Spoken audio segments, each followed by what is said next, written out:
नमस्कार, मी डॉक्टर सुमेधा भोसले. मुद्द्याची गोष्ट या माझ्या यूट्यूब चॅनलमध्ये तुम्हा सर्वांचं खूप खूप स्वागत. आमची पहिली मालिका आहे मी आणि माझं आनंदी जीवन. आनंदी जीवन म्हणजे आनंदी शरीर आणि आनंदी मन. आपलं हे शरीर कायम आनंदी आणि मनसुद्धा कायम आनंदी ठेवण्यासाठी नक्की काय करायला हवं याविषयीचं प्रबोधन हे या चॅनलचं प्रयोजन. आजकाल मानसिक प्रॉब्लेम, मानसिक ताणतणाव, मानसिक आजारांचं प्रमाण वाढतं आहे आणि हे अतिशय चिंताजनक आहे. आणि आज आपण त्याविषयीच म्हणजे आजचा मुद्दा आहे हा मानसिक आरोग्य कसं अबाधित राखायचं आणि विशेषतः तरुणाईचं मानसिक स्वास्थ्य जे आहे त्यामुळे सर्वच गटातल्या वयोगटातल्या लोकांचं मनस्वास्थ्य बिघडायला लागलेलं आहे. आणि त्यासाठी आपण आमंत्रित केलेलं आहे त्या क्षेत्रातल्या तज्ज्ञ डॉक्टर गिरिजा महाले. गिरिजा मॅडम, तुमचं खूप खूप स्वागत. थँक्यू, धन्यवाद. गिरिजा मॅडम यांनी MD इन सायकियाट्रिक हे सेठ GS medical college KEM hospital Mumbai इथून केलेलं आहे. त्यानंतर त्यांनी ऑस्ट्रेलिया आणि न्यूझीलंडच्या रॉयल कॉलेजमधून याविषयी फेलोशिप प्राप्त केलेली आहे. गेली 18 वर्ष त्या या क्षेत्रात कार्यरत आहेत. आणि सगळ्यात इंटरेस्टिंग गोष्ट म्हणजे त्यांनी याविषयीचा सिलॅबस डिझाईन केलेला आहे. पुढच्या जनरेशनसाठी BSc सिम्बॉयसिस इंटरनॅशनल युनिव्हर्सिटीतर्फे BSc आणि MSc असे दोन्ही कोर्स राबवले जातात आणि त्याचं संपूर्ण डिझायनिंग मॅडमने केलेलं आहे. टीचर्स ट्रेनिंग करतात त्याच्यासाठी त्यांना महाराष्ट्र गव्हर्नमेंटकडून बोलावलं जातं.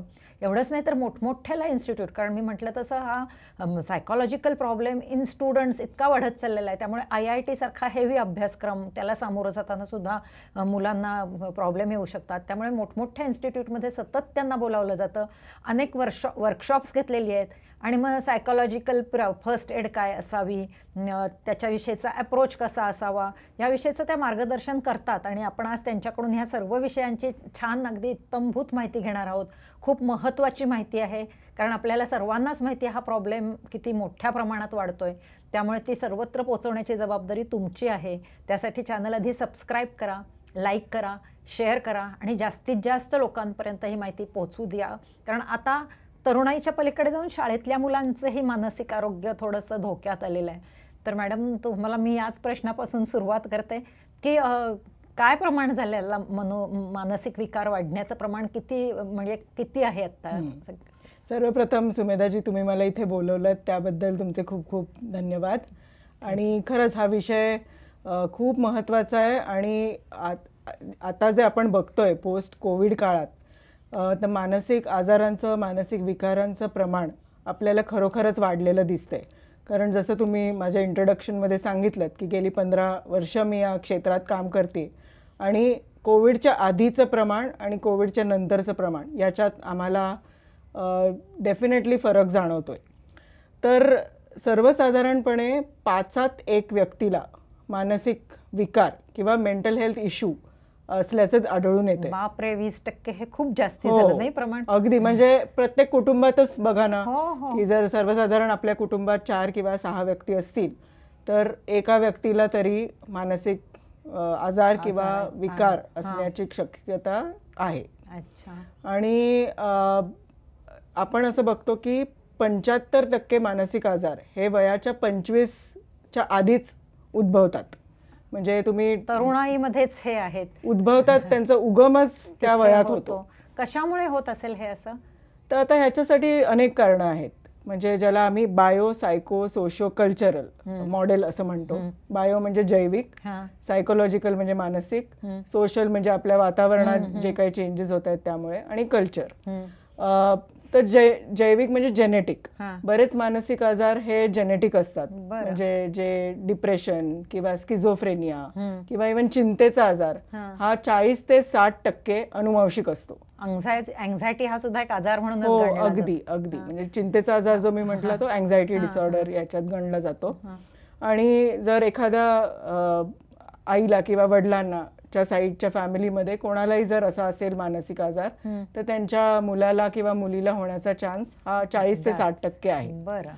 त्याच्यानंतर मानसिक म्हणजे सायकोलॉजिकल कारणं असू शकतात.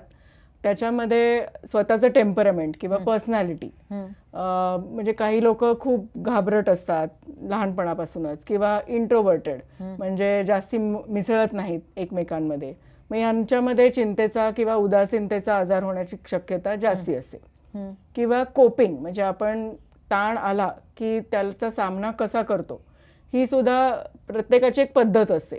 तर काही लोक ची पद्धत टू कोप विथ स्ट्रेस ही खूप अनहेल्दी असू शकते, जसं की खूप खाणं किंवा बिंज वॉचिंग, नेटफ्लिक्स खूप बघणं किंवा व्यसनाकडे वळणं.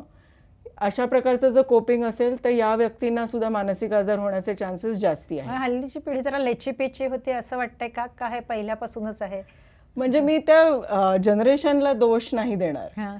त्यांची जी खरंच परिस्थिती जे ते आता वाढतायत, आता आपण बघतोच आहे जी ग्लोबल सिच्युएशन आहे सध्या, म्हणजे कारण काही असो पण ती थोडीशी लेचीपेचीच आहे, अशी पहिल्यासारखी स्ट्रॉंग नाही असं हा. म्हणजे त्यांचं फ्रस्ट्रेशन टॉलरन्स आपण कमी झालेलं बघतोय. कारण भरपूर आहेत, आपण त्याच्याविषयी बोलणारच आहोत, कारण आपल्याला त्याच्याविषयीच ट्रीटमेंट करायची आहे. बरोबर.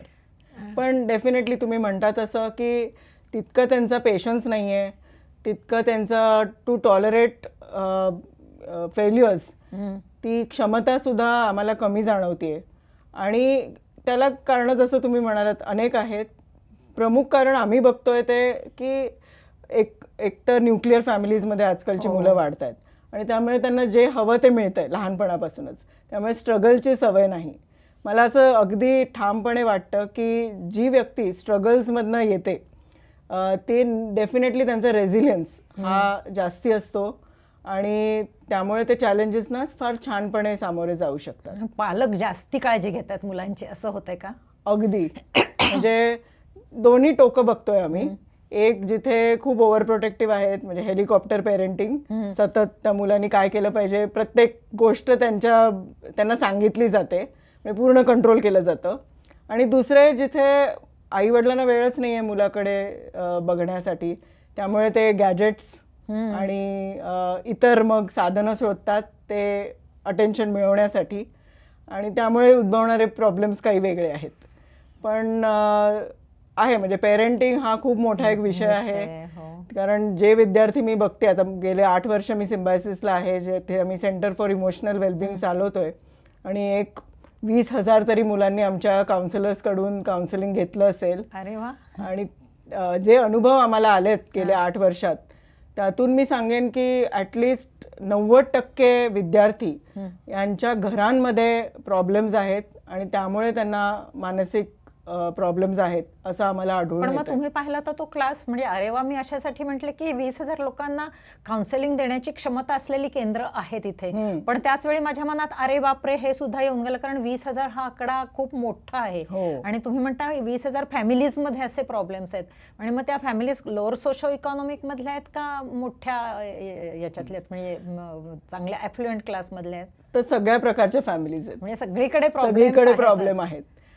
गरिबी किंवा श्रीमंती हे मानसिक आजाराचं कारण नाहीये. नाही. मुलांना वाढवणं. हो, अगदी. म्हणजे काय वातावरणात ते वाढतायत, पैसा हा दुय्यम विषय आहे, पण मेन आपलं अपब्रिंगिंग कसं आहे, आपल्यावर संस्कार काय होत आहेत, काय व्हॅल्यूज घरात राबवले जात आहेत, आई वडिलांमध्ये संवाद कसा आहे, आई वडील त्या मुलाशी संवाद कसा साधतायत, यावर फार फार अवलंबून आहे त्या मुलाचे मानसिक आरोग्य. बरोबर आहे. आणि न्यूक्लिअर फॅमिली असल्यामुळे मुलांना दुसरं कोणीच नाहीये, समोर फक्त आई वडीलच आहेत. आणि ते जर भांडणारे असतील तर किंवा त्यांच्यात विसंवाद असेल तर त्यांच्या मानसिकतेवर परिणाम होतो. कोरोनामध्ये काय झालं, ते एकमेकांच्यात मिसळू शकली नाहीत म्हणून ती सफर झाली का जास्ती?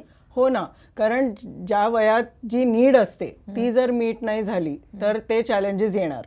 कारण पौंगड अवस्थेत किंवा ॲडॉलसन्समध्ये मुलांची गरज काय असते, तर त्यांनी इतर मुलांमध्ये मिसळणं, सोशल नीड जी म्हणतोस, टू नीड टू सोशलाइज, ही फार जास्ती असते. किंवा त्यांचं ब्रेन सुद्धा डेव्हलप होत असतं. त्या काळात सगळ्यात मोठा important part of the brain, म्हणजे ज्याला आपण एक्झिक्युटिव्ह ब्रेन म्हणतो, तो 18 ते 25 वयोगटात डेव्हलप होतो, ज्याच्यात आपले भावनांवर नियंत्रण किंवा आपली planning ability, time management, organisation skills, या सगळ्या जे मेंदूचे कार्य आहेत ते त्या वयात 18 ते 25 हा महत्वाचा कालावधी आहे. म्हणजे सगळ्यांनी हे लक्षात ठेवलं पाहिजे की त्यावेळी मुलाला जास्तीत जास्त एक्सपोजर मिळालं पाहिजे. आणि नेमकी मुलं बघडण्याचा सुद्धा कालावधी तोच येतो, नाही का? हो ना. म्हणजे त्यांना वेगळं एक्सपोजर मिळालं की ते बिघडत असतील, आणि चांगलं एक्सपोजर मिळालं तर एक्झिक्युटिव्ह ब्रेन किंवा क्रिमिनल ब्रेन अशी डेव्हलपमेंट होण्याचं ते अगदी योग्य म्हणालात तुम्ही, की ज्या प्रकारचं वातावरण मध्ये ते वाढतायत त्याच्यावर अवलंबून राहील की काय पर्सनॅलिटी त्यांची डेव्हलप होणार आहे. जर पोषक वातावरण मिळालं तर डेफिनेटली ते क्रिएटिव्ह ब्रेन होईल आणि AI सारखे संशोधन करतील. जर नाही मिळालं आणि सतत भांडणं, व्हायलन्स याला एक्सपोज्ड असतील तर तशा प्रकारचीच मेंटॅलिटी डेव्हलप होते. म्हणजे आपण जेनेटिक पाहिलं, हे सायकोलॉजिकल पाहिलं, आणखीन कुठलं? सोशल म्हणजे मग वातावरण. मग सगळ्यात प्रथम मूल घरात वाढतं, घरातलं वातावरण. म्हणजे जसं मी म्हटलं, आई वडिलांशी असलेलं नातं. त्याच्यानंतर शाळेत मुलं मॅक्झिमम वेळ घालवतात. मग शाळेमध्येही त्यांच्याबरोबर कशी वागणूक, इतर मुलं कधी कधी बुली करतात. आणि खूप हे पण मी बघते आमच्या मुलांमध्ये, जेव्हा उदासीनता किंवा चिंतेचे आजार घेऊन जेव्हा मुलं आमच्याकडे येतात तेव्हा बऱ्याच प्रमाणात मुलं सांगतात की 7वीत असताना किंवा 8वीत असताना त्यांच्या शरीरावरनं त्यांना चिडवलं जात होतं किंवा ते कसे बोलतायत त्याच्यावरनं त्यांच्यावर कमेंट्स केले जात असत किंवा त्यांना इन्क्लूड केलं जात नसत वर्गामध्ये. आणि त्यामुळे त्यांच्यामध्ये एक न्यूनगंडेची भावना, आणि ज्यांच्यामध्ये ही न्यूनगंडेची भावना असते त्यांच्यामध्ये मानसिक आजार होण्याचं प्रमाण खूप जास्ती असतं. त्यामुळे सेल्फ एस्टीम हा खूप महत्वाचा भाग आहे आणि तो साधारण या 12 ते 18 वयोगटात डेव्हलप होतो. आणि तो जर हेल्दी नसेल, सन्मान जपला पाहिजे. अगदी अगदी अगदी. आणि मग शाळेत जपला जात नसेल तर पालकांनी त्यात लक्ष घालायला पाहिजे का? अगदी अगदी अगदी. आणि बरीचशी मुलं मग घरी सांगत नाहीत किंवा घाबरून, शाळेला घाबरून की टीचर मला रागवतील, या भीतीने बोलतच नाहीत मुलं. आणि मग पुढे जाऊन हे प्रॉब्लेम्स दिसून येतात. हो ना. ज्यांना जे बुली करतात त्यांना खूप मजा येत असते, पण जे बुली होतात त्यांच्या आयुष्यावर किती वाईट परिणाम अगदी. म्हणजे हे सुद्धा खरं शाळेने शिकवणं फार गरजेचं आहे की कशा प्रकारचं वातावरण असलं पाहिजे, मुलांनी एकमेकांशी कसं वागलं पाहिजे.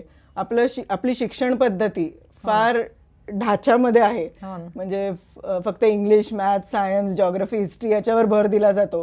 पण हे जे इमोशनल इंटेलिजन्स आहे की एकमेकांशी कसं आपण वागलं पाहिजे, कसं बोललं पाहिजे, एकमेकांच्या भावना कशा समजून घेतल्या पाहिजेत, याचं शिक्षण खरं देणं शाळेमध्ये फार फार गरजेचं आहे. इमोशनल इंटेलिजन्स खूप महत्वाचं आहे. आपण त्याबद्दल नक्की बोलूया, कसं वाढवायचं ते आपल्या ट्रीटमेंटमध्ये. कारण इमोशनल इंटेलिजन्स बद्दल मी वाचलं होतं ते म्हणजे ज्याचा EQ चांगला असतो तो माणूस सक्सेसफुल होतो.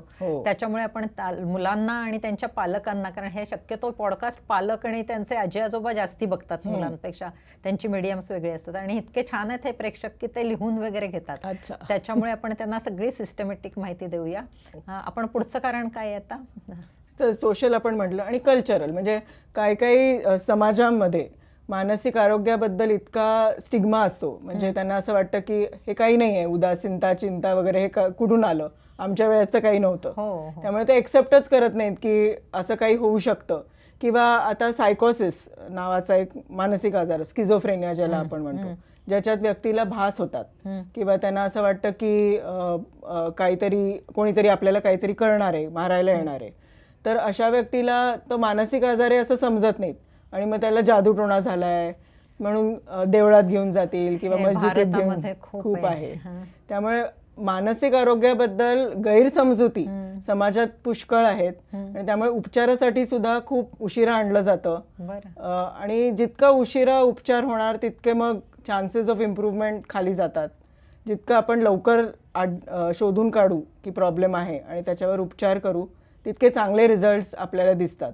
म्हणून एक कारण मी ह्या क्षेत्रात शिरण्याचं असं होतं की यूथ मेंटल हेल्थ म्हणजे या वयोगटाबरोबर काम करून जे चांगले रिझल्ट्स आपल्याला आणता येतात ते नंतर जाऊन तितके शक्य होत नाही. Catch them young. Catch them young. आणि पुढची पिढी घडवताय तुम्ही, जे मनाने छान स्ट्रॉंग आहे, अशी खूप चांगलं कार्य आहे. आता आपण एक एक आजाराबद्दल बोलूया. हल्ली ADHD बद्दल खूप ऐकलं जातं. ADHD म्हणजे मराठीत काय म्हणायचं त्याला, किंवा काय अर्थ त्याचा? चंचलता असणे. एक्झॅक्ट मराठी वर्ड मला नाही माहिती, पण त्याचं डिस्क्रिप्शन. बरोबर. म्हणजे त्याच्यात मुलांचं लक्ष लागत नाही. अटेन्शन डेफिसिट, हायपर ऍक्टिव्हिटी म्हणजे चंचलता, अटेन्शन डेफिसिट म्हणजे लक्ष लागत नाही, आणि इम्पल्सिव्हिटी म्हणजे न विचार करता कृती करणे. अशी 3 प्रमुख लक्षणं या आजाराची असतात. याची ही प्रमुखता ही जेनेटिक आहे, म्हणजे अनुवंशिक. म्हणजे एका पेरेंटला जरी असेल तरी मुलाला होण्याचा चान्स 80 ते 90% असतो. म्हणजे इतका अनुवंशिक हा आजार आहे. हा कुठल्या वयात होऊ शकतो का कधीही होऊ शकतं हे? नाही, जनरली त्याचा ऑनसेट म्हणजे लक्षणं ही लहानपणापासूनच दिसायला लागतात. म्हणजे हा आजार डायरेक्ट 18व्या वर्षी होऊ शकतो का, तर नाही. त्याची लक्षणं आपल्याला बालपणापासूनच दिसतात. म्हणजे सर्वसाधारणपणे असं आई वडील सांगतात की मूल अतिशय खूप मस्ती करतं, एका जागेवर बसत नाही, कुठेही त्याला न्या. शाळेत सुद्धा कंप्लेंट्स येतात सतत. टीचर म्हणतात की वर्गात लिहून घेत नाही, इतरांच्या खोड्या काढणं, पेन्सिल रबर हरवणं, पुस्तकं कधी फाटलेली असतात किंवा ठेवूनच येतात शाळेमध्ये. अशा प्रकारची लक्षणं तुम्हाला पेरेंट्स जनरली सांगतात. पण हे साधारण जनरली जी नॉटी मुलं असतात ते साधारण असं करतात, पण त्याच्यातून ADHD शोधणं आणखीन काही पिक्युलॅरिटी आहे का त्याच्यामध्ये? तर ADHD मध्ये सगळ्या सेटिंग्समध्ये तुम्ही बघाल, कुठेही त्याला मुलाला न्या, ही तिन्ही लक्षणं तुम्हाला सगळीकडे दिसून येतील. म्हणजे घरी पण, फक्त शाळेत नाही, घरी सुद्धा कुठल्या क्लासेसला घातलं तरी ती मुलं तशीच बिहेव करणार. आणि नुसती जी वागणुकीत प्रॉब्लेम असतो ते सर्वसाधारणपणे सिच्युएशनल असतं. म्हणजे शाळेतच दिसून येईल किंवा घरातच दिसून येईल. बाहेर नेलं तर उलट चांगली वागतील. बरं. तर मग दिस इज द मुलांकडे आपल्या लक्ष ठेवा की तो खोडकर आहे, त्याचं कौतुक, तो श्रीकृष्ण आहे, बालकृष्ण आहे असं म्हणून. कारण मी पाहिलंय आमच्या पलीकडे की असं त्याची आजी कायम म्हणायची तो कृष्णासारख्या खोड्या काढतो, आणि नंतर लक्षात आलं की त्याला हा हायपर ऍक्टिव्हिटीचा प्रॉब्लेम होता. पण मग त्याच्यासाठी उपचार कधीपासून करायचे सुरू? उपचार हे साधारण मूल शाळेत जेव्हा जायला लागतं, म्हणजे प्री प्रायमरी मधून जेव्हा प्रायमरीत जातं, पहिली दुसरीत, आणि तेव्हा सुद्धा जर म्हणजे प्री प्रायमरीत मूल साधारणपणे मस्तीखोरच असतं. 3 ते 5 हे वयोगट आपण जनरली नुसतं ऑब्झर्वेशनसाठी ठेवतो, तेव्हा आपण उपचार चालू करत नाही.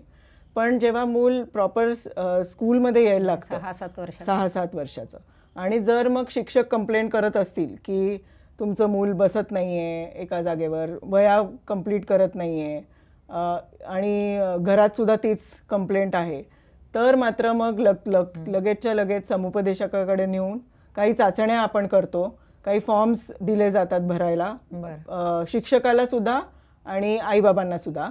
आणि त्याच्यात जर पॉझिटिव्ह आलंय रिझल्टमध्ये, तर मग 2 प्रकारचे उपचार त्याच्यासाठी आहेत. एक आहेत गोळ्या औषधं, आणि दुसरे आहेत बिहेवियर थेरपी म्हणतो आम्ही त्याला. म्हणजे काही गोष्टी आपण घरी सुद्धा करू शकतो. जसं की जर मूल चंचल आहे आपल्याला माहिती आहे, तर त्यांना जास्ती वेळ अभ्यासाला बसायला लावायचंच नाही त्यांचं, कारण तेवढा अटेन्शन स्पॅनच नाही आहे. तर त्यांना आपण 10 ते 15 मिनिटच अभ्यास करायला सांगायचं. अभ्यासाच्या जागी कुठलेही डिस्ट्रॅक्शन होणार नाही याची काळजी घ्यायची. म्हणजे जे पुस्तक मिळायला नको दुसरं. अगदी म्हणजे जवळपास टीव्ही लावलेला नसला पाहिजे, मोबाईल फोन नसला पाहिजे जवळ. जे पुस्तक अभ्यास करायचं आहे तेच समोर ठेवलं पाहिजे. आणि रिवॉर्ड म्हणजे जर ही 15 मिनिटं तो व्यवस्थित बसून त्यांनी अभ्यास केला, तर त्याचं कौतुक होणं हे सगळ्यात महत्त्वाचं आहे. कौतुकाला किती महत्त्व आहे? खूप महत्त्व आहे.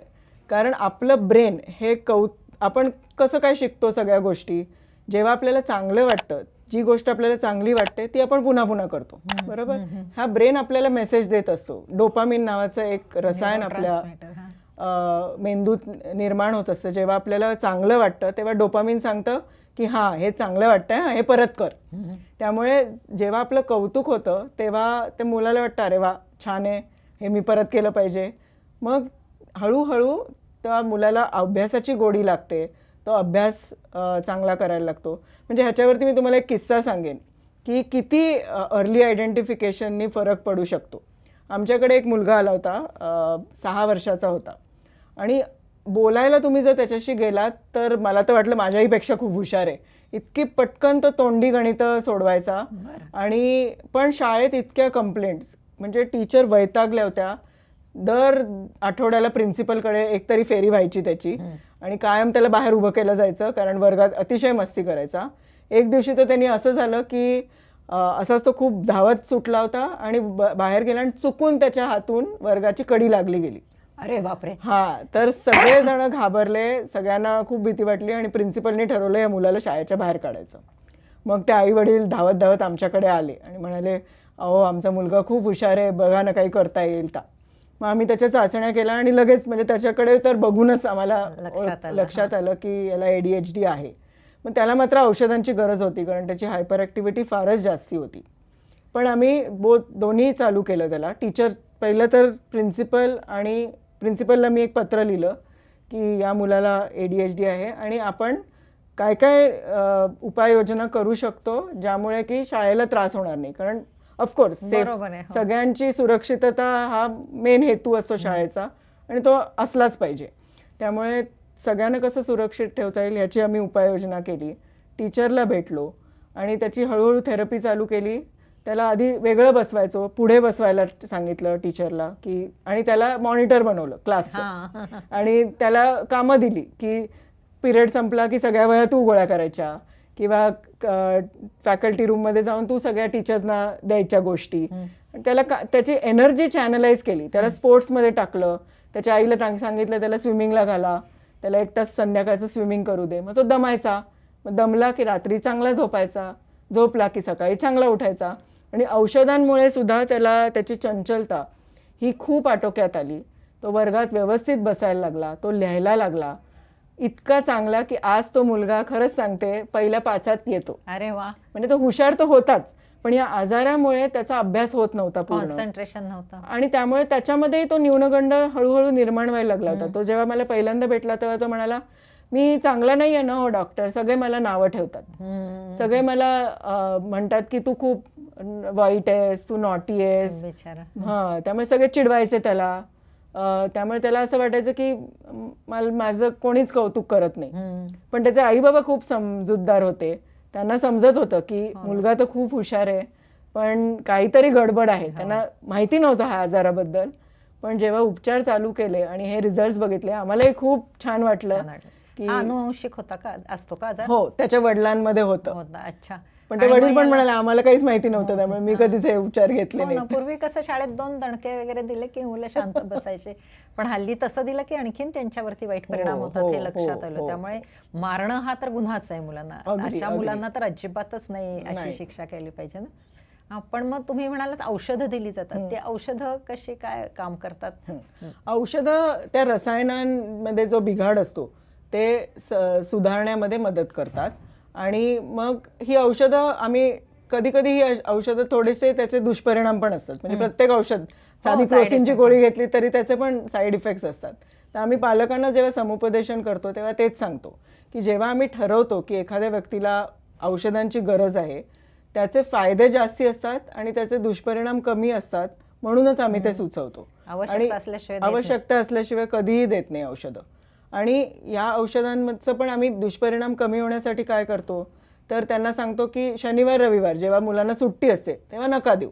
घरी गोंधळ घातला, ती खूप हायपर ॲक्टिव्ह असली तरी चालेल, किंवा मे महिन्याच्या सुट्टीत औषधं बंद करतो, किंवा शाळेच्या वेळेतच फक्त ते औषध देतो. म्हणजे काय की शाळेचे जे 6-7 तास आहेत तेव्हा तो चंचल राहणार नाही, तेव्हा त्याचा फोकस चांगला राहील. या दृष्टीने त्या प्रकारे ती मेडिसिन्स दिली जातात. म्हणजे त्याचे दुष्परिणामही कमी होतात आणि उपयोगही खूप छान होतो. पण मग हे कायम घ्यायला लागतात औषध? नाही, कायम सुद्धा घ्यायला लागत नाही. आम्ही असं बघतो की 60 ते 70 मुलांमध्ये जसे ते वयात येतात, म्हणजे जसे 17-18 वर्षाचे होतात तशी ती चंचलता आपोआप बऱ्याचशा प्रमाणात कमी होऊन जाते आणि मग औषधांची गरजही लागत नाही. आणि तोपर्यंत त्यांना समुपदेशनही मिळालेलं असतं, त्यामुळे त्यांना त्यांच्या लक्षणांची जाणीव होते. त्यांनाही काही ट्रिक्स कळतात की मी काय केल्याने माझं कॉन्सन्ट्रेशन सुधारू शकतं, याचे आम्ही त्यांना समुपदेशन दिलेलं असतं. त्यामुळे मग ते त्यांचं हँडलही करू शकतात व्यवस्थित. आणि हा अटेन्शन स्पॅन पण वाढू शकतो? हो, अटेन्शन स्पॅन वगैरेही काम होऊ शकतं. त्याच्या काही ट्रिक्स आहेत. म्हणजे ऑफकोर्स त्यांचं अगदी तासभर ते लक्ष देऊन काम करू शकतील का औषधांशिवाय, तर कदाचित नाही. पण मग त्याच्यामध्ये 40 मिनिटं करू शकतात, 10 मिनिटं ब्रेक घ्यायचा, मग परत अर्धा तास तुम्ही वाचन करा. या अशा प्रकारचं त्यांनी केलं आणि ते हुशार असतील तर 40 मिनिटं सुद्धा खूप पुष्कळ झाली त्यांच्यासाठी. ह्या अशा पद्धतीच्या ट्रीटमेंट्स हल्लीच अवेलेबल झाल्यात ना? नाही, आता ह्याच्यामध्ये ADHDचं मध्ये संशोधन खूप प्रमाणात चालू आहे, कारण आता आपण ADHDचंही प्रमाण वाढलेलं दिसतंय. आणि याच्यासाठी मोबाईल फोन्स ही कारणीभूत आहेत असं आम्हाला आढळून येतंय. किती त्रासदायक आहे बघा. सर्व सायकोलॉजिकल डिसऑर्डर्समुळे मोबाईलमध्ये तेच मी म्हणणार होतं, जर अनुवंशिक असेल तर पूर्वी एवढं प्रमाण नव्हतं, मग आत्ता का वाढतंय? तर तुम्ही सांगितलं त्याचं हो उत्तर. हो हो. तर वातावरणातही बदल होत आहेत, त्यामुळे म्हणजे अजून एक किस्सा सांगते. कोविडमध्ये आमच्याकडे एक पेरेंट्स आले होते, दोन्ही IT प्रोफेशनल्स, आणि अक्षरशः 3-4 वर्षाचा मुलगा होता, तो बोलत नव्हता. तर पण मोबाईल इतका त्याला वापरायला येत होता की त्याची आई म्हणाली की मी IT प्रोफेशनल असली तरी माझ्या मुलाला जास्ती माहिती आहे की तो मोबाईल कसा वापरायचा, आणि तो बाकी सगळं शिक्षण त्याचं नर्सरी राईम्स त्याच्यावरच बघणार, पण बोलायचा नाही, अजिबात बोलत नव्हता. मग ऑटिझम आहे का? कारण ऑटिझममध्ये हे एक प्रमुख लक्षण असतं की मूल बोलत नाही. पण मग आम्ही नुसतं आधी म्हटलं की त्याचा मोबाईल यूज आपण कमी करूया, कारण फक्त मोबाईलवर असायचा. आई बाबा त्यांच्या लॅपटॉपवर वर्क फ्रॉम होम, आणि मुलाकडे मोबाईल फोन. किती वाईट सिच्युएशन आहे ही, नाही? हो ना. आणि हळूहळू त्याच्याकडनं जेव्हा मोबाईल फोन काढून घेतला, त्याला बोलायची गरज लागली, कारण सांगणार कसं आई वडिलांना की मला आता हे हवंय, मला ते हवंय, कारण मूल अक्षरशः जेवताना सुद्धा मोबाईल फोन वापरत होतं. त्यामुळे कसली गरजच नव्हती बाकी कशाची. जसा तो मोबाईल फोन काढला, हळूहळू त्याचं ऑफकोर्स स्पीच थेरपी दिली त्याला, पण सांगायचा मुद्दा असा की ऑटिझम नव्हतं. मूल व्यवस्थित बोलायला लागलं, मूल व्यवस्थित शिकायला लागलं, शाळेत मिसळायला लागलं, आणि म्हणजे नाही तर मिसडायग्नोसिस होण्याचे किती चान्सेस होते. हा मुलगा मुका मुलगा आहे असंच त्याला वाढवलं गेलं असतं. अगदी कमाल आहे. आणि मला नेहमी तुमच्या सायकियाट्रिस्टची कमाल वाटते, कारण समोर काहीच दिसत नसतं, फक्त त्यांच्या बिहेवियर वरून तुम्हाला त्याचं निदान करायचं असतं. मुलांमध्ये पर्टिक्युलरली ना ताप येत, ना उलट्या येत, ना जुलाब होत, म्हणजे शोधायचं कसं? तर त्यांच्या बिहेवियर वरून अचूक निदान करणं खूप अवघड आहे. मग ADHDचं निदान करण्यासाठी तुम्ही म्हणाला तशा टेस्ट करून घ्यायचं, आणि जर शंका आली तर लगेच तुमच्याकडे यायचं. आणखी काय सांगता येईल ADHD बद्दल? तर ADHD हा खूप कॉमन आहे, आणि ते जर नाही आपण त्याचे उपचार केले तर त्याचे काय गंभीर परिणाम होऊ शकतात ह्याच्याबद्दल मी 1 मिनिटं बोलेन.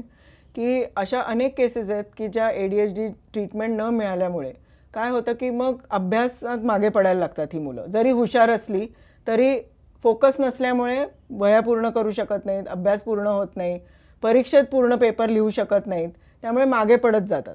मागे पडायला लागली की त्यांच्याबद्दल एक इमेज होते तयार, वर्गात सुद्धा आणि घरामध्ये सुद्धा, की हा मुलगा अभ्यासात चांगला नाही, हा असाच आहे, मग त्याला विशेषणं दिली जातात की हा डंब आहे, हा लेझी आहे, हा गुड फॉर नथिंग आहे, हा बावळट आहे, म्हणजे असे अनेक विशेषणं त्याला जोडली जातात. त्यामुळे त्याचं अजून कॉन्फिडन्स लेवल कमी होतो. कदाचित शिक्षाही दिल्या जातात. हो, शिक्षाही दिल्या जातात.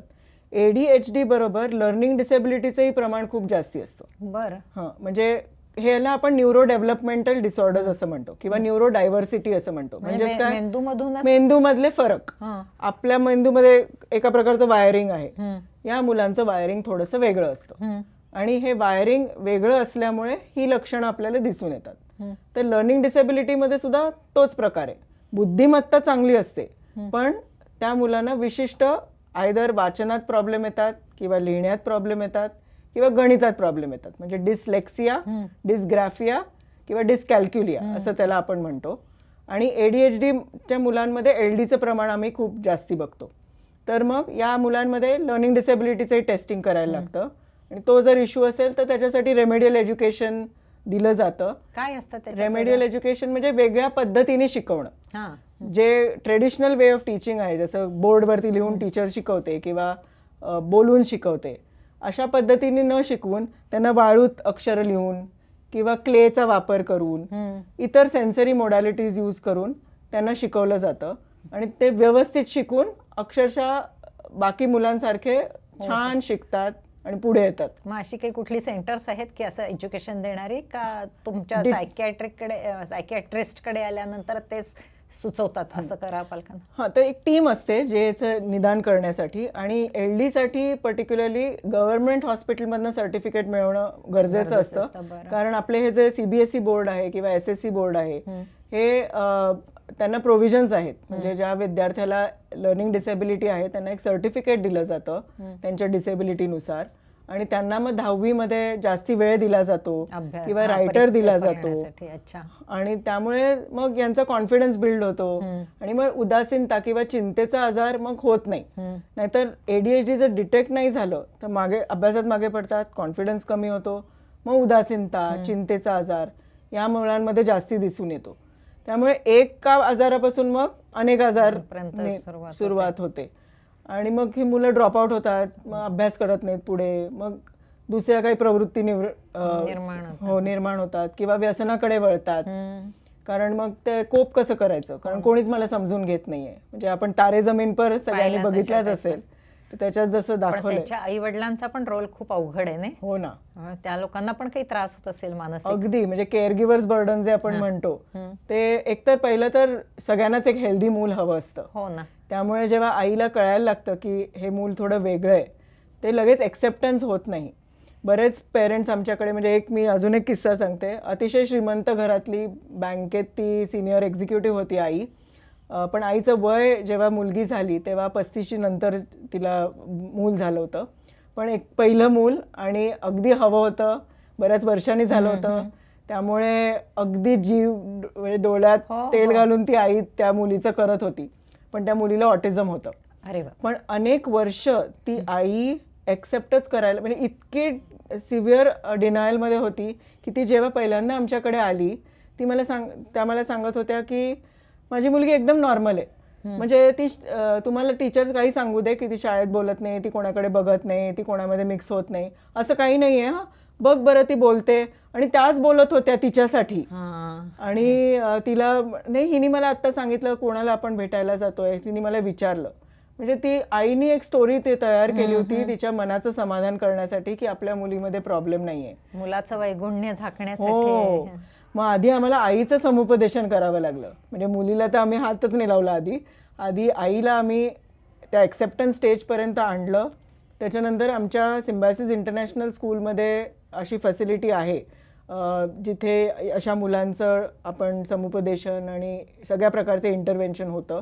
स्पीच थेरपी आहे तिथे, ऑक्युपेशनल थेरपी आहे, सायकोलॉजिकल इंटरव्हेन्शन्स आहेत.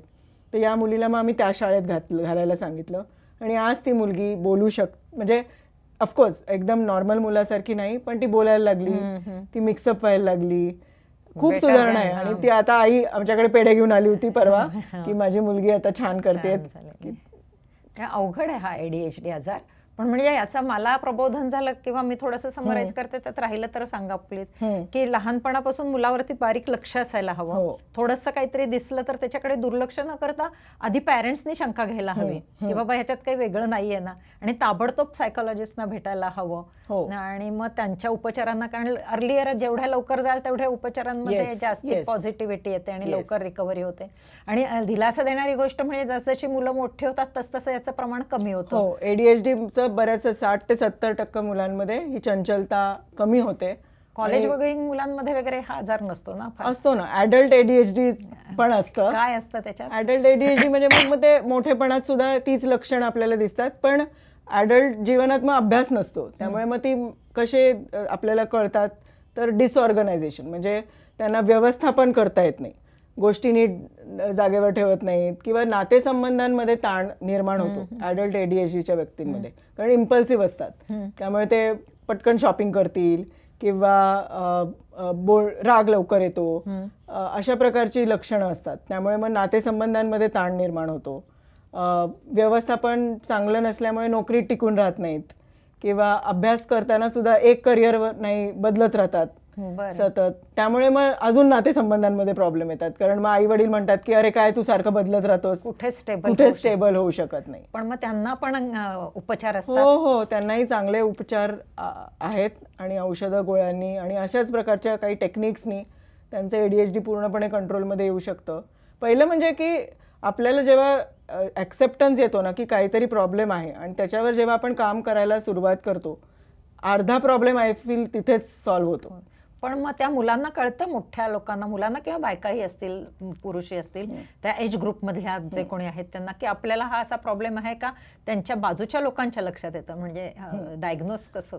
दोन्ही प्रकारचं आम्ही बघतो. हल्लीची पिढी मानसिक आरोग्याबद्दल खूप जागृत आहे. मुलं मुलं, हल्लीची पिढी, येस. म्हणजे जेन झी, जेन अल्फा, कारण सोशल मीडियावर ही मानसिक आरोग्याबद्दल हल्ली खूप बोललं जातं आणि त्यांना स्वतःलाही जाणवतं की ठीक नाहीये काहीतरी, त्यामुळे ते वाचतात. हल्ली ChatGPT मुळे लक्षणं लगेच टाकतात, लक्षात येतं. ChatGPT पण त्यांना काही सजेशन्स देतं. त्यामुळे आणि आमच्याकडे समुपदेशक बरेच असल्यामुळे ती मुलं अजिबात हेजिटेट करत नाहीत आमच्याकडे यायला. ते येऊन उलट आम्हाला विचारतात, मॅडम मला ADHD आहे का, तुम्ही चाचणी करून प्लीज सांगाल का, कारण माझं लक्ष लागत नाहीये. एका दृष्टीने चांगलं आहे. हो, अगदी अगदी. म्हणजे मुलांना तशी चिंता कमी आहे की बरोबर. जाऊन कोणाला तरी विचारण्यासारखं आहे. आणि स्त्रियांमध्ये वगैरे होतं असं काही? नाही, जेंडरमध्ये बघाल तर नाही, म्हणजे पुरुष मला आणि असं मी स्त्रियांमध्ये ऐकलं होतं की लेडीजमध्ये मानसिक विकार जास्ती असतात, असं काही असतं? काही विकार काही विकार म्हणजे जास्ती उदासीनता, चिंतेचा आजार हे महिलांमध्ये जास्ती आहेत. आणि 40 नंतर ADHD वगैरे असू शकतं काही? ADHD हा मुळातच न्यूरो डेव्हलपमेंटल डिसऑर्डर असल्यामुळे हा लहानपणापासून उद्भवत नाही, तो 40व्या वयी उद्भवत नाही, पण लहानपणापासून असलेला असू आहे, शकतो, तोही तो नंतर टिकू असू शकतो. येस. आणि त्यामुळे कुठेही चंचलता दिसली, स्वतः लक्षात आली तर ताबडतोब सायकोलॉजिस्टना भेटायला हवं आणि त्यांच्याकडून उपचार करून घ्यायला हवे, तर त्याच्यातून स्थिरता येऊ शकेल विचारांना आणि ह्याच्याबद्दल. अजून ADHD बद्दल अवेअरनेस करण्यासाठी आपल्याला काय सांगता येईल? नाही, हीच जे तुम्ही सांगितलं तेच की जितकं लवकर निदान होईल तितके चांगले उपचार. पण चंचलता म्हणजेच ADHD असं नाही, कारण चिंतेमध्ये सुद्धा चंचलता आहे. चंचलता हे एक लक्षण आहे. त्या लक्षणाची अनेक कारणं असू शकतात. ADHD हे एक कारण आहे. चंचलता ही चिंतेच्या आजारात सुद्धा लोक चंचल असतात. अँझायटी बद्दल बोलूया आपण आता, चिंतेचा तुम्ही हो, म्हणता, कारण अँझायटी ही एकतर अशा मुलांच्या आई वडिलांना अँझायटी असणारच आहे, त्या मुलांनाच ते अँझायटी ADHDच्या? हो, ADHDच्या मुलांमध्ये अँझायटी डिसऑर्डरचं प्रमाणही जास्ती असतं. आणि जर तुम्ही ओव्हरऑल मानसिक आरोग्याबद्दल जर बोललात तर मानसिक विकार तरुण पिढीमध्ये सगळ्यात जास्ती कोणते, तर उदासीनता आणि चिंतेचा आजार, म्हणजे डिप्रेशन आणि अँझायटी हे 2 most common mental health conditions आहेत युवा पिढीमध्ये. चिंतेच्या आजारामध्ये अनेक प्रकार आहेत. एक म्हणजे जनरलाइज्ड अँझायटी डिसऑर्डर, म्हणजे छोट्या छोट्या गोष्टींची सतत चिंता असणे. म्हणजे त्या मुलांना असं वाटतं की कधीच रिलॅक्स्ड फील होत नाही, सतत चिंता प्रत्येक गोष्टीची. म्हणजे आता मला जेवायला जायचंय तरी चिंता, मुलं बोलतील की नाही ह्याची चिंता, अभ्यासाची चिंता, परीक्षेची चिंता, हॉस्टेलमध्ये कसं होणार त्याची चिंता, आई वडिलांची चिंता, अशा प्रत्येक गोष्टीची चिंता असल्यामुळे त्याचा परिणाम त्यांच्या दैनंदिन जीवनावर होतो. म्हणजे मग त्यांना असं वाटतं की मग करूच नये, मग अवॉइडन्स बिहेवियर, म्हणजे मग वर्गात न गेलेलंच बरं, मग तिथे सगळ्या मित्रांमध्ये न बसलेलंच बरं, परीक्षा नकोच द्यायला. किंवा मग शारीरिक लक्षणं असतात चिंतेच्या आजारामध्ये, म्हणजे छातीत धडधडणं, हातापायाला कापरी भरणं, हातपाय थंड पडणं, तोंड कोरडं पडणं, अशा प्रकारची श्वासोश्वास घ्यायला त्रास होणं. खरं तर हायपर टेन्शन हार्ट डिसीजचं कारणच आहे ना अँझायटी हो, स्ट्रेस असणं किंवा अँझायटी आणि स्ट्रेस सेम का? नाही, स्ट्रेस हा आपण अगदी लूजली वापरतो टर्म. स्ट्रेस म्हणजे काय, ताण हा कोणावर नाहीये, प्रत्येकावरच आहे. ताण म्हणजे काय, प्रेशर. काही प्रमाणात तो आवश्यक आहे आणि तो आवश्यकच असो, कारण जर नसेल तर आपण ध्येयाकडे कधीच पाऊल उचलणार नाही. पण जेव्हा तो ताण आपल्या रिसोर्सेसपेक्षा जास्ती असतो, म्हणजे आपण त्याचा सामना करू शकत नाही, तेव्हा आपण त्याला डिस्ट्रेस असं म्हणतो.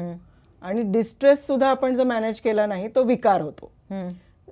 तर म्हणजे त्रस्त आणि विकार यामध्ये फरक आहे. त्रस्त आपण कधी होतो, जेव्हा समजा माझ्या घरात काही भांडण झालंय तर तात्पुरती मी त्रस्त होते, म्हणजे मी डिस्ट्रेस्ड होते, पण म्हणजे मला मानसिक आजार आहे का, तर नाही. पण जर ते मी सततच त्रस्त राहायला लागले आणि त्याचा परिणाम माझ्या दैनंदिन जीवनावर व्हायला लागला, माझी झोप उडाली, मला जेवण जात नाहीये, मला कोणाशी बोलावंसं वाटत नाहीये, आणि हे सतत राहिलं तर मग मी विकाराकडे जाते आणि मग मला चिंतेचा आजार किंवा उदासीनता असण्याची चान्सेस. म्हणजे पहिली स्टेप ताणाने त्रस्त असतं, दुसरी स्टेप ताणाने विकारग्रस्त होणं, आणि मग तिसरी स्टेप त्याच्यातून अँझायटी निर्माण होणं. बरोबर. मग अँझायटी हा आजार सुद्धा पुन्हा जेनेटिक आहे का, म्हणजे त्याच्यात अनुवंशिक पण आहे आणि सोशल फॅक्टर्स म्हणजे फॅमिली एन्व्हायरमेंटमुळे सुद्धा उद्भवू शकतो. म्हणजे अगेन ज्या घरांमध्ये भांडणं जास्ती होत आहेत, फॅमिली कॉन्फ्लिक्ट आहेत, त्या मुलांमध्ये परत सिक्युअर अटॅचमेंट ज्याला आपण म्हणतो, म्हणजे असं सेफ वाटत नाही, त्या मुलांमध्ये मग चिंतेचं प्रमाण खूप जास्ती असतं. पण मग याचं डायग्नोसिस कसं करायचं चिंताग्रस्त असणं? त्याची लक्षणं शाळेमध्ये वेगळी दिसून येतात. कॉलेज लाईफमध्ये मुलं पॅनिक अटॅक्स म्हणून येतात, की एकदम सडनली त्यांना छातीत धडधडायला लागतं, हातपाय गार पडतात, अगदी हार्ट अटॅक आल्यासारखी लक्षणं दिसतात आणि त्यामुळे अक्षरशः त्यांना वाटतं की मला हॉस्पिटलमध्ये जायची गरज आहे. त्यामुळे बरेचशी मुलं इमर्जन्सीत सुद्धा येतात की मला अशा प्रकारचं लक्षण होतंय, पण मग सगळ्या टेस्ट केल्यावर जाणवतं की शारीरिक काही नाही आहे आणि हे मानसिकच आहे. पण शाळेतल्या मुलांमध्ये फोबिया म्हणजे गोष्टींना खूप प्रचंड कमालीच्या बाहेर भीती वाटणं. म्हणजे आत्ता माझ्याकडे एक मुलगी येते, तिला स्कूल फोबिया आहे. बरं. हा, म्हणजे ती जवळजवळ वर्षभर शाळेतच गेलेली नाही. तर आता त्याची कारणं अनेक आहेत. म्हणजे एक तर तिच्या आईलाही उदासीनताचा आजार म्हणजे डिप्रेशन होतं. तिच्या घरी तिच्या भावाला फिजिकल डिसेबिलिटी आहे, त्यामुळे आईचं पूर्ण लक्ष त्या दुसऱ्या मुलावर आहे. त्यामुळे त्या मुलीला कदाचित वाटत असावं, आता ती इतकी लहान आहे की हे ती बोलून दाखवत नाही, पण हा आमचा समज आहे की कदाचित तिला आईचं अटेन्शन मिळत नाहीये, त्यामुळे ती शाळेत जायला नाही म्हणते आणि ते शाळेत न गेल्यामुळे घरी आई तिला बघू शकते. शाळेत सुद्धा 1 वर्षापूर्वी अशी घटना घडली होती की टीचर तिला कुठल्या तरी गोष्टीवरनं रागावली होती. परत खूप हुशार मुलगी आहे बरं का, अबॅकसच्या सगळ्या परीक्षांमध्ये गोल्ड मेडल मिळालेलं आहे तिला, पण 1 वर्ष शाळेत जात नाही, घरी असते, घरी छान राहते. शाळेच्या ज्या वेळेला अक्षरशः तिला पोटात दुखायला लागतं, चक्कर आल्यासारखं होतं, छातीत दुखतं आणि मग इतकी ती ढसाढसा रडते की मग सगळे घरचे घाबरून जातात आणि मग शाळेत पाठवत नाहीत. मग खूप डॉक्टरांकडे नेलं, त्यांनी सगळ्या प्रकारच्या चाचण्या केल्या, सगळं नॉर्मल होतं. मग शेवट मानसोपचार तज्ज्ञांकडे आणलं. मग आता आमच्याकडे ती जवळजवळ 3 महिने थेरपी घेते आणि त्या थेरपीमध्ये सुद्धा स्टेप्स असतात. म्हणजे आधी आम्ही तिला विचारलं की तुला एक लिस्ट बनवली की काय काय गोष्टींनी तुला भीती वाटते. मग शाळेचं युनिफॉर्मपासून ते शाळेचं गेट बघितलं तर मला भीती वाटते, किंवा नुसतं शाळा हे नाव काढलं तर इतकी भीती वाटते, 1 ते 10 मध्ये तुला किती भीती वाटते असं आम्ही तिला विचारलं आणि मग चित्रांद्वारे आधी आम्ही तिची ती लिस्ट बनवली आणि मग एक एक टप्पा आम्ही तो गाठला. की पहिलं होतं की ओके, नुसतं शाळेचं नाव घेतलं तरी भीती वाटते ना, मग ती भीती कशी ओळखायची, तर आपल्या शरीरातनं ओळखायची की कुठे तुला दुखतं सांग बरं. मग तिथे आम्ही हात ठेवून तिला रिलॅक्सेशन टेक्निक शिकवली, किंवा फिंगर ब्रीदिंग म्हणजे श्वासावर नियंत्रण ठेवून आपल्याला चिंता कशी कमी करता येते हे तिला आम्ही अक्षरशः गोष्टीतनं किंवा सिम्पल ॲक्टिव्हिटीजमधनं समजवलं. आणि मग त्याला पण आम्ही रिवॉर्ड केलं की तू आता ओके, नुसतं शाळेचं जर नाव घेऊन तुला भीती नाही वाटली तर आई तुला आज तुझ्या आवडीची गोष्ट बनवून देईल. असं करत आजच मला मेसेज आला आहे माझ्या काउन्सिलरचा की आज ती पहिल्यांदा शाळेत आली, 3 तास थांबली आणि तिने तिची परीक्षाही देऊन ती आली. म्हणजे ते नाटक नसतं की मुलं पोटात दुखतात वगैरे, त्याच्या आधी मेंदूमध्ये, कारण लहानपणी असं जनरली मुलं आमच्याकडे असं सांगितलं जायचं की हा ही नाटक करते, हा की पोटात दुखतंय परीक्षा आली की वगैरे, पण शरीरात तसे बदल होत असतात. कारण मन आणि शरीर हे अतिशय जोडलेलं आहे. ज्या अर्थी पॅनिक होत आहेत की त्यांचे हार्टबीट वाढतायत, त्या अर्थी शरीरातली केमिकल्स ही बदलत आहेत. ते नाटक नसतं. किती मुलांना काळजी देऊन वाढवायला हवं. आणि अँझायटी विकार कुठल्याही वयात उद्भवत असेल ना, म्हणजे तो असा नसेल ना की जसं ADHD लहान वयातच उद्भवतो आणि हळूहळू तो कमी होऊ शकतो, तसं हा कुठल्याही वयात. कारण जनरली आयांचं असं होतं की मुलाला कुठेतरी लांब ऍडमिशन मिळाली, किंवा मुलाचं आणि सुनेचं पटत नाहीये, किंवा सुनेला किंवा मुलीला दिवस जात नाहीये, ह्यामुळे बायकांना अँझायटी क्वीन असं टेन्शन क्वीन वगैरे म्हटलं जातं. त्यामुळे मला असं वाटत होतं की अँझायटी हा फक्त अशा काळजी करणाऱ्या आई वडिलांचा आजार आहे, हा लहानपणात सुद्धा दिसतो. दुसरा एक आजार आहे सेपरेशन अँझायटी, म्हणजे आई वडिलांपासून सेपरेट झाली मुलं की त्यांना अशा प्रकारची लक्षणं, मोठा ट्रॉमा असेल. पण मग तो कुठल्याही वयात अँझायटीचा आजार होतो? हा, म्हणजे जनरली आम्ही बघतो की अगेन अडॉलेसन्स मध्ये पीक असतो, म्हणजे 12 ते 18 वर्षाच्या वयोगटात चिंतेचा आजार होण्याची जास्तीत जास्त चान्सेस असतात, पण त्याच्यानंतरही उद्भवू शकतो. बरं. हल्ली कारण सारखाच मुलांना टेन्शन आणि ताणतणाव जे म्हणतो की ऍडमिशन कशी मिळणार पासून जॉब कुठे मिळणार आणि तो किती टिकणार, सगळ्याच बाबतीमध्ये विचार. आणि कारण अनसर्टनिटी जिथे आली तिथे चिंता आली. आणि मग त्याला औषधं देतात की बिहेवियरल थेरपी असते? दोन्ही प्रकारचं. प्रत्येक मानसिक आजारासाठी समुपदेशन आणि औषधोपचार असे दोन्ही प्रकारचे ट्रीटमेंट असतात. का काही लोकांचं फक्त समुपदेशनावरती भागतं? किती प्रमाणात आहे, किती सिव्हिअरिटी आहे त्या आजाराची, त्याच्यावर आम्ही उपचार ठरवतो. जर माइल्ड असेल तर नुसतं समुपदेशन आणि थेरपीनी भागतं. पण जर थोडे जास्ती असतील सिम्पटम्स, म्हणजे झोपच लागत नाहीये किंवा अगदीच वर्गात पण बसू शकत नाहीये, म्हणजे कालच एक इंजिनिअरिंगचा विद्यार्थी, आई अगदी म्हणजे आईला सुद्धा कदाचित चिंतेचा आजार असण्याचे असू शकतात चान्सेस, पण तिने मला असा दुपारी 1 वाजता फोन केला की आत्ताच्या आत्ता मला तुम्हाला येऊन भेटायचं आहे, खूप अर्जंट आहे. म्हटलं अहो काय झालं? नाही हो, माझा मुलगा गेले दोन्ही सेमिस्टर त्याची अटेंडन्स फक्त 60% आहे आणि आता तो म्हणतोय की त्याला सोशल अँझायटी आहे, म्हणजे तो लोकांमध्ये मिसळू शकत नाही आणि त्याला वर्गात आलं की इतकी भीती वाटते की तो वर्गातच येत नाही आणि तो हॉस्टेलमध्ये. हे मला आत्ता कळलं, त्यामुळे मला तुम्हाला अर्जंटली भेटायचं आहे, कारण आता त्याच्या मार्कांवर परिणाम पडला, त्याला बॅकलॉग लागला आहे, त्यामुळे प्लीज मला तुम्ही मदत कराल का? तर अशा प्रकारचं ही आपल्याला सोशल अँझायटी डिसऑर्डर हे खूप कॉमन आहे या एज ग्रुपमध्ये, की त्यांना खूप किंवा प्रेझेंटेशन करायला सगळ्यांसमोर खूप भीती वाटते. परफॉर्मन्स अँझायटी ज्याला आपण म्हणतो, की बाकी ठीक असतात, बाकी चिंता नसते त्यांना, पण काही प्रेझेंटेशन सगळ्या वर्गासमोर करायला सांगितलं किंवा काही भाषण करायला सांगितलं तर मग खूप त्यांना इतकी भीती वाटते की ते बोलूच शकत पण नाही. ही बऱ्याच मुलांना असते नाही, पुढे येऊन बोलणं. एक 10% मुलं असतात खूप कॉन्फिडंट, पण अदरवाईज 90% मुलं अशी. आणि ते नॉर्मल पण आहे, म्हणजे मलाही आत्ता बोलायचंय तर थोडी भीती आहेच मनात की मी एक तर मराठीत बोलायचंय म्हणून मलाही थोडी चिंता वाटते. पण त्या चिंतेमुळे जर मी आलेच नाही इथे, मी ते अवॉइड केलं तर मला तो आजार आहे, तर प्रॉब्लेम. किती छान समजावून सांगितलं. प्रत्येकाला खरंच अँझायटी असते, थोडासा स्ट्रेस असतो, थोडा स्ट्रेस आवश्यकही असतो, पण त्याच्यामुळे आपण त्या ऍक्टिव्हिटी पासून लांब राहिला तर तो आजार आहे. हा खूप महत्वाचा मेसेज आहे. अजून अँझायटी बद्दल काय सांगता येईल? तर असा अजून एक दुसरा आजार आहे, त्याला आपण ऑब्सेसिव्ह कंपल्सिव्ह डिसऑर्डर. आपण त्याच्याकडे येऊया, पण अँझायटी बद्दल काही? तर अँझायटी मध्ये हे सगळे अँझायटी डिसऑर्डर मध्येच येतात.